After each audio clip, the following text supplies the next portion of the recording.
Eli, Oh, bakit? Bakit ang dami mong kinakain pansit? nagluto ang pansit. Bakit? May dumating ang bisita. Oo. Pansit ang niluto ko para mabilis. Ay, sigurado namang nagustuhan niya ng bisita mo. Ay, bakit?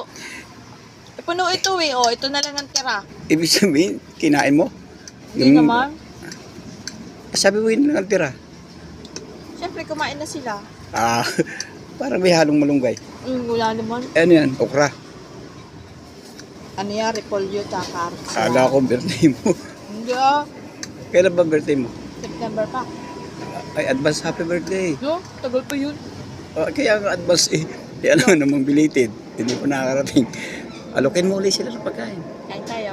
Ayan. Yung magandang, yung magandang subo pagka, Mm. Sige.